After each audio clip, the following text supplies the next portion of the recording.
अच्छा, चलो हमने पहले ताश में दयालु शिकारी चित्रपाठ देखा था, फिर हमने अभ्यास के प्रश्नों के उत्तर देखे थे।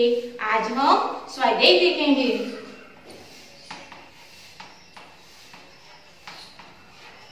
तो हमारे स्वाध्याय में पहला प्रश्न है कि शिकारी हिरनी के पास क्यों गया? अपने विचार लिखिए।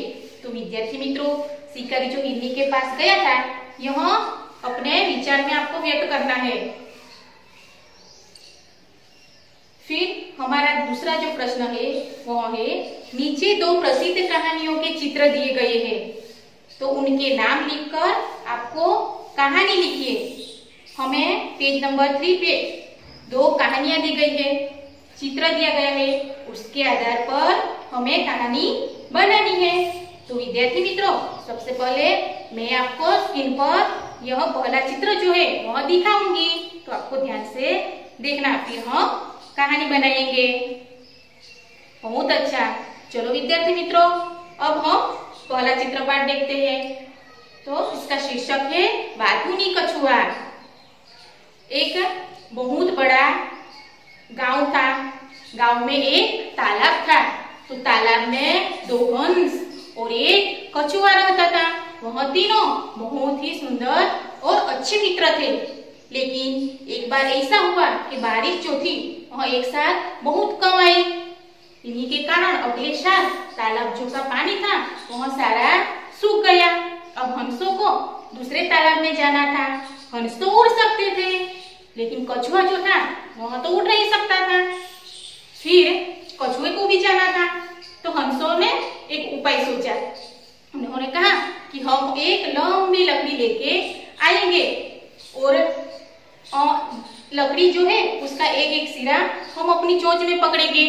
और कछुए से कहा, कछुआ तुम बीच में पकड़ना, लेकिन इस बात का आपको खास ध्यान रखना है कि आपको बीच रास्ते में मुंह नहीं खोलना है। तो कछुए ने कहा, अच्छी बात है, मैं नहीं खोलूंगा। फिर दोनों हंसों ने एक लकड़ी अपनी अपनी चोंच में ले ली और पहला सिरा और दूसरा सिरा अपने अपने चोंच में पकड़ लिया और कछुआ ने बीच में अपने मुख से पकड़ लिया। फिर तीनों उठने लगे। तो एक गांव आया। गांव में लोग इस तरह कछुआ को हंसों के साथ उड़ता हुआ देखकर गांव के लोग तो वाह वाह करने लगे। तो कछुए से तो रहा नहीं गया। तो कछुआ तो जैसे ही अपना मुंह खोलने गया कि वह नीचे गिर गया और उसकी जान निकल गई। तो हमें इस कहानी से यह सीख मिलती है कि हमें बहुत बातें नहीं करनी चाहिए, कभी यह संकट का कारण भी बन सकता है। तो चलो विद्यार्थी मित्रों, यह कहानी आपको कैसी लगी? बहुत अच्छी। हाँ, आपको भी यह कहानी जो है वह अपने नोटबुक में लिखना है। चलो विद्यार्थी मित्रों, अब हम दूसरी कहानी दिखेंगे। तो हमारी दूसरी कहानी मैं आपको स्क्रीन पर दिखाऊंगी। हाँ, चलो विद्यार्थी मित्रों, अब हम दूसरी कहानी देखेंगे। तो दूसरी कहानी का नाम है, उसका शीर्षक है प्यासा कौवा। यह कहानी तो आपने कई बार सुनी होगी। तो चलो आज हम फिर से यह कहानी सुनेंगे। एक कौवा था। उसे एक दिन बहुत ही प्यास लगी। प्यास के कारण वह इधर उधर सब जगह घूमने लगा। उसे कहीं पे भी पानी नहीं मिला। फिर कौवे ने एक दूर से एक झोपड़ी देखी। फिर कौवा झोपड़ी के पास गया। झोपड़ी के पास गया, आसपास देखा तो दूर उन्हें एक घड़ा दिखाई दिया। घड़े के पास कौवे ने जाकर देखा तो घड़े का जो पानी था वो बहुत ही कम था। अब कौवा कैसे पी सकता था? तो कौवे ने एक उपाय सोचा। उन्होंने आसपास देखा तो उन्हें कई सारे कंकर दिखाई दिए। फिर कौवे ने क्या किया, अपनी चोंच में एक एक कंकर लेकर घड़े में डालना शुरू कर दिया। इन्हीं के कारण जो पानी जो नीचे था वह कौवे के मुंह तक आ गया। फिर कौवे ने अपनी प्यास बुझाई और उड़ के चला गया। तो हमें इस कहानी से यह सीख मिलती है कि हमें कोई भी काम करना हो तो हमें धीरज से करना चाहिए और अपनी बुद्धि का उपयोग हमें करना चाहिए। चलो विद्यार्थी मित्रों, आपको कैसी लगी यह कहानी? बहुत अच्छी, बहुत अच्छा। चलो यह कहानी भी आपको अपनी नोटबुक में लिखना है, फिर आपको तैयारी करनी है।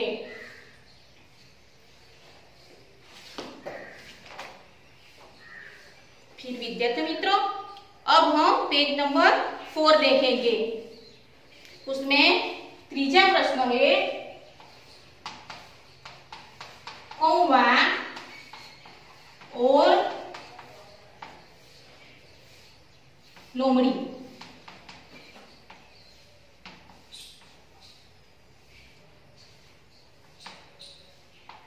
कहानी बनाएंगे।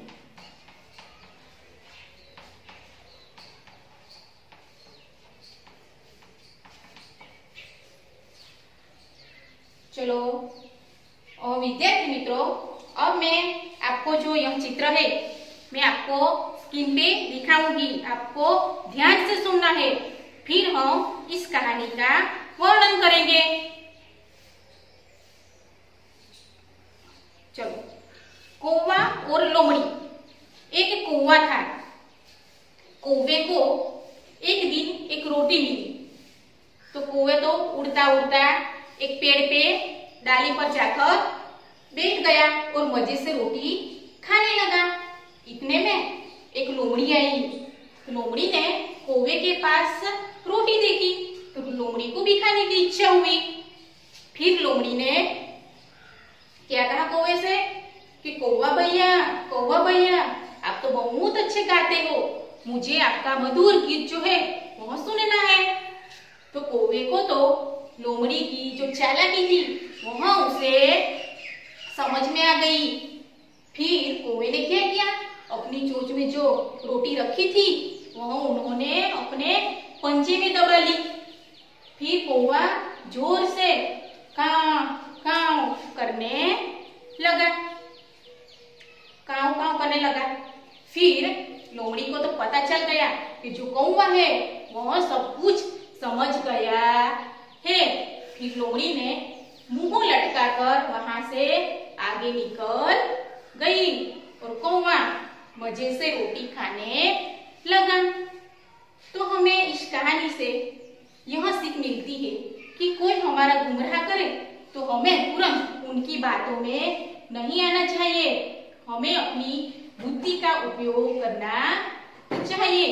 तो विद्यार्थी मित्रों, आपको भी यह कहानी देखनी है, पढ़नी है, फिर आपको अपनी नोटबुक में लिखनी है और तैयार भी करनी है। यह हमने जो आज 3 कहानियां देखी, यह 3 कहानियां आपको लिखकर तैयार करना है। अगर आपको मेरा यह वीडियो अच्छा लगा है तो लाइक कीजिए, शेयर कीजिए और सब्सक्राइब कीजिए।